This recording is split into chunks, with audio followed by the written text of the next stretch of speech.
Chef de localité, chef de quartier, chef de secteur, chef du bureau et le numéro 1 de la police de Mwanda, monsieur le colonel Tabou, tous présents dans une grande salle du bâtiment administratif du territoire de Mwanda pour participer dans une réunion convoquée par l'administrateur du territoire de Mwanda, monsieur Simon Lubanzila Ndouakoulou.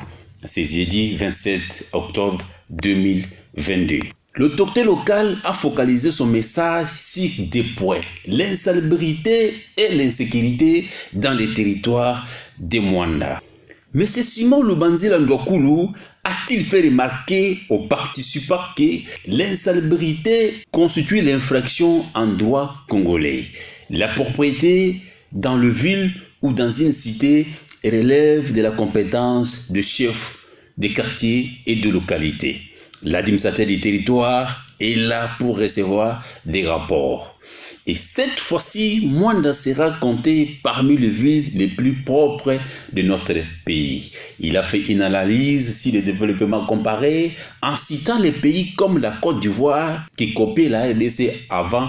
Aujourd'hui, la Côte d'Ivoire est devenue un pays modèle en Afrique subsaharienne plus que la République démocratique du Congo. Concernant l'insécurité, je ne cesserai pas de vous rappeler que vous êtes des citoyens particuliers et que vous avez comme mission de surveiller vos quartiers et de dénoncer les inciviques qui sont dans vos quartiers. L'administrateur du territoire ou la police nationale congolaise ne sont pas des prophètes pour savoir ce qui se passe dans vos quartiers. Dieu merci, nous avons une police de bonne foi, bien que les moyens nous fassent défaut, mais nous sommes déterminés à trouver la paix dans notre cité côtière de Mwanda. Il est allé plus loin en obligeant les participants, en introduisant même des lettres anonymes si vous avez peur de dénoncer les Koulouna dans vos quartiers. Dans un climat convivial, les participants ont fait quelques observations concernant la rigueur dans cette mesure prise, les interventions des autorités si les inciviques, aussi l'appui des services d'hygiène et nos sociétés pour nous aider à évacuer les immondices. Quelques chefs de quartier ont martelé si l'insalubrité comme une infraction. Rappelant quelques faits historiques à l'époque de l'Empire, on arrêtait déjà pour désobéissance au Salongo.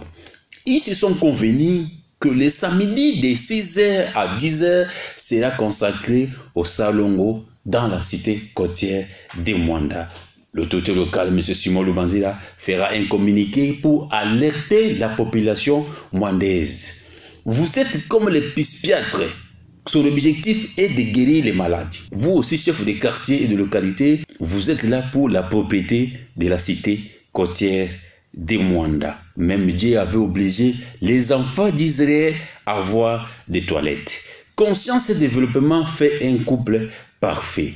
Pour l'insécurité, vous devez faire très attention parce qu'on se dirige vers le mois de décembre où l'insécurité règne. Donc, il faut dénoncer. Sinon, c'est vous, le chef de quartier et de localité, qui crée l'insécurité. Dans une cité où les uns s'engagent, aucun mal ne peut venir. Il y aura des jetons très difficiles à photocopier pour identifier celui qui a fait les salongos. Il lui faut les stratégies et la méthodologie pour aboutir à une suite favorable, a conclu M. Simon Lubanzila Ndouakoulou, l'administrateur du territoire de Mwanda. 2 heures du temps au total de 12h10 à 14h12. À la sortie de cette réunion, il a reçu dans son bureau de travail le directeur du cabinet du ministre provincial des Transports et Communications, M. Vena Wabelu Lufansoni. Après un entretien de 42 minutes, le directeur du cabinet a conscrit la mission de sa visite à Mwanda. En tout cas, nous sommes en mission officielle. Il y a le ministre des Transports qui nous envoie ici, par l'entremise de la province, pour prospecter les sites où il faudra placer les machines de contrôle technique. Notre province est finalement submergée de beaucoup de cas d'accidents, dont la plupart sont d'origine mauvais état des véhicules qui circulent à travers la province. Donc nous sommes en train de circuler de Kassamboulou à Mwanda pour voir là où nous devons installer des machines de contrôle technique pour qu'enfin, finalement, ici en province, aucun véhicule non contrôlé techniquement ne puisse circuler. Donc tous les véhicules qui peuvent circuler dans la province du Congo-Central doivent d'abord passer par les ventes contrôlées.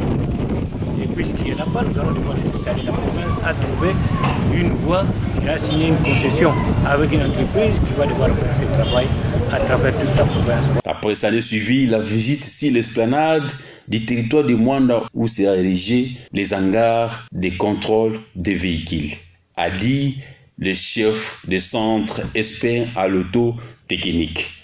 Voilà, nous sommes venus ici pour faire la prospection, des endroits où on peut placer les centres de contrôle technique. Parce que nous avions constaté qu'il y a beaucoup d'accidents qui se font ces jours. Surtout sur la voie numéro 1, la voie nationale numéro 1. Il y a beaucoup d'accidents. C'est ainsi que vous voyez notre présence ici à Mwanda aujourd'hui. On a fait la prospection. L'espace que vous nous avez confié est de 7 mètres sur 15. Ça va aller pour installer un centre de contrôle technique.